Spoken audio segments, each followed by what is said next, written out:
नारायण नमस्कृत्य नरं चैव नरोत्तमं देवी सरस्वती व्यासं ततो जयमुदीरयेत्। कहते हैं महाभारत की कथा अमृत के समान मधुर है। इस कहानी को सुनने से पुण्य की प्राप्ति होती है। सौती ने कहा, मुनियों, ध्यान दें कि पहले समुद्र मंथन कैसे हुआ था। ब्रह्मा देवताओं को समुद्र मंथन का प्रस्ताव दे रहे हैं। पृथ्वी की सभी औषधियों को एकत्र करके मंदर पर्वत को समुद्र में डालकर समुद्र मंथन करने का सुझाव दिया गया। ब्रह्मा ने बताया कि समुद्र मंथन से अमृत की उत्पत्ति होगी और वह अमृत पीकर देवता अमृतत्व प्राप्त करेंगे। देवगण और असुरगण ब्रह्मा की सलाह पर गदाधर नारायण के नेतृत्व में समुद्र मंथन का आयोजन करने के लिए एकत्र हुए। विष्णु की अनुमति लेकर देवता मंदर पर्वत को उठाने का प्रयास करते हैं, लेकिन ये पर्वत, जिसकी ऊंचाई 11 सहस्त्र योजन है, उठाने में वे असफल हो जाते हैं। देवता बहुत मेहनत करते हैं, लेकिन पर्वत हिलता तक नहीं। थककर और मजबूर होकर वे विष्णु से निवेदन करते हैं और सहायता मांगते हैं। विष्णु अनंत शयन में विश्राम कर रहे हैं। विष्णु के आदेश पर अनंत महीधर मंदर पर्वत को अपनी शक्ति से उठाकर समुद्र के किनारे ले आए। उन्होंने इसे देवताओं के हाथों में सौंप दिया ताकि वे समुद्र मंथन कर सकें। देवता कृतज्ञ दृष्टि से विष्णु की ओर देखते हैं। इसके बाद देवता समुद्र के किनारे गए और वरुण से मंदर पर्वत को स्थिर रखने को कहा। वरुण ने बताया कि उनकी शक्ति इतनी बड़ी पर्वत को स्थिर रखने में सक्षम नहीं है। उन्होंने कहा कि उनके पानी में एक बड़ा कूर्म, कछुआ, है जो मंदर पर्वत को स्थिर रख सकता है। देवताओं ने कूर्म की आराधना की और कूर्म ने पर्वत को अपनी पीठ पर स्थिर रखने के लिए सहमति दी। कूर्म की पीठ पर मंदर पर्वत रखकर वासुकी नाग को रस्सी बनाकर मंथन शुरू हुआ। देवताओं ने वासुकी की पूंछ पकड़ी और असुरों ने उसका मुख।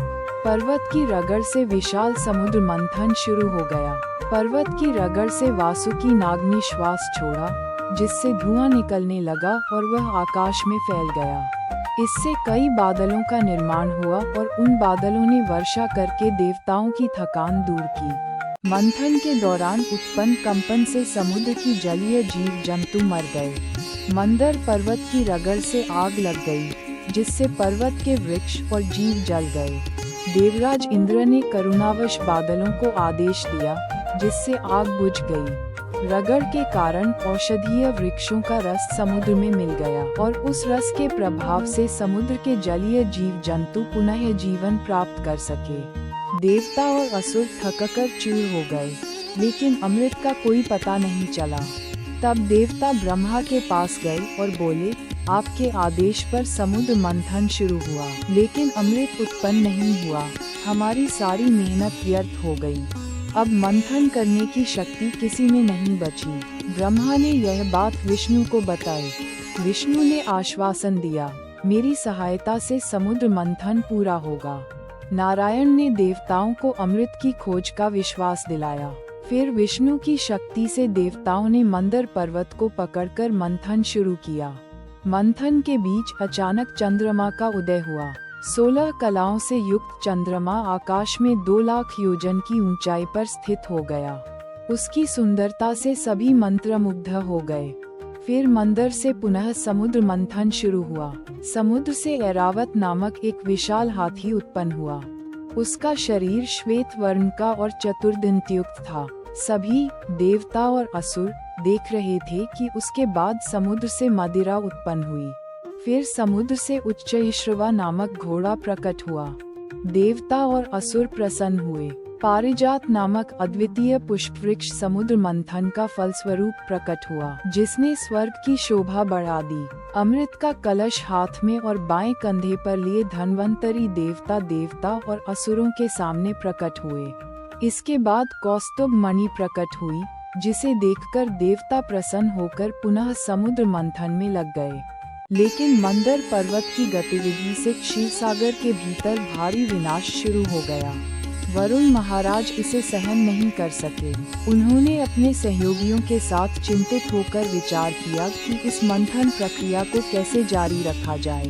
वरुण के एक सलाहकार ने कहा कि देव चक्रपाणी नारायण की शरण लेनी होगी।